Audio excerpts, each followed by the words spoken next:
Bitcoin, Bitcoin, Bitcoin. We hear so much about Bitcoin these days, but what exactly is it? Well, in this video, I'm going to explain just that.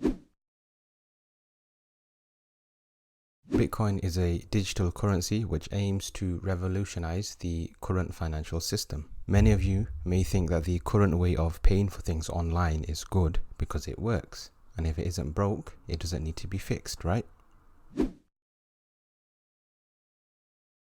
So when we buy things online, the payment goes through a bank or a payment processing company, and that company takes a transaction fee, and we have to effectively trust them to handle our money.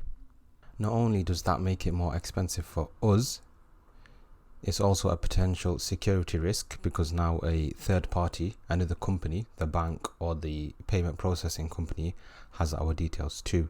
So if I wanted to send you money, or if I was selling a product online and you wanted to buy it off me, through the traditional system, we would have to use a bank or a payment processing company as a middleman, which, as I said, makes it more expensive and is less secure. There's other problems associated with it too. Money spent online is invisible in a way.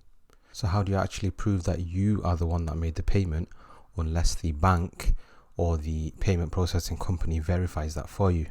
I know this might seem like such a small problem, but this is actually a massive issue, and it's such a big issue that it literally has its own name. It's known as the double spending problem. So just because the conventional way of paying for things online works, can it be improved? Well, in 2008, an anonymous programmer under the name Satoshi Nakamoto proposed something different.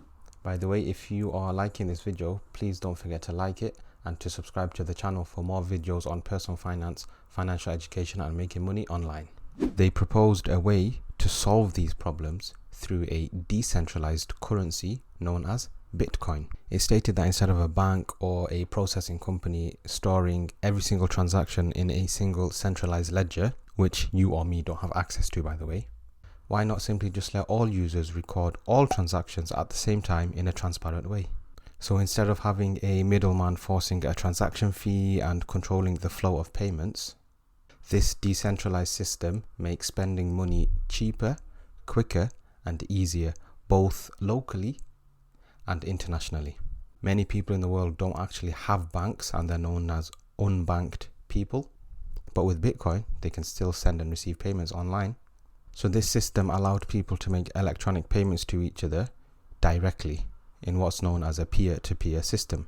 So in short, Bitcoin is a digital currency that allows direct electronic payments without the involvement of a middleman who controls things and charges fees on top of that. So it's a form of digital currency that gives the people more control over their money instead of the government, the banks, or other companies. Today's government issued currencies, on the other hand, properly known as fiat currencies, are worthless, backed by nothing but a promise and debt, and hold no value and can be reprinted whenever the central bank wishes. The problem with this is quite simple. The more of a currency that exists, the less it becomes worth. And because of that, the price of things, also known as the cost of living, increases to keep up with the loss of purchasing power of the currency. This is known as inflation. Inflation simply just means with $1, you can buy less than you could before. And one of the main reasons for this is because that more money can be simply reprinted, and because of this, the purchasing power of it goes down. But with Bitcoin, on the other hand, there's only a limited number in circulation, and there will never be more than a specific amount. And because of this, the problem of inflation theoretically does not exist. And if anything, some people even argue that it is deflationary.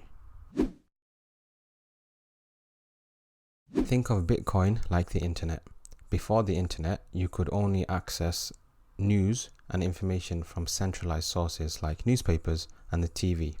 But with the internet, the news became decentralized, and now at the click of a button, you can access the news and information from anywhere. Platforms like Twitter and Facebook have allowed people to report what's going on in their surroundings themselves. So now the information is very decentralized with the advent of the internet. So Bitcoin is like the internet of money.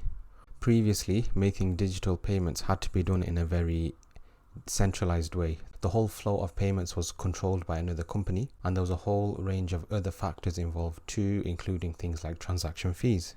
But with Bitcoin, this problem doesn't exist, and making digital payments has become decentralized. All in all, there still remains a lot of uncertainty about Bitcoin and other cryptocurrencies in general. Many genuinely think that cryptocurrencies, in particular Bitcoin, are the future, whereas others think it will destroy economies.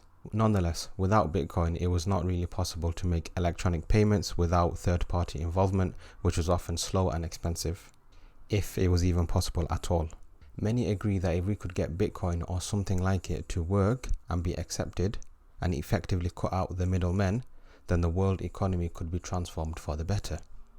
But that's it from me. I really hope I've been able to provide you some value through this video.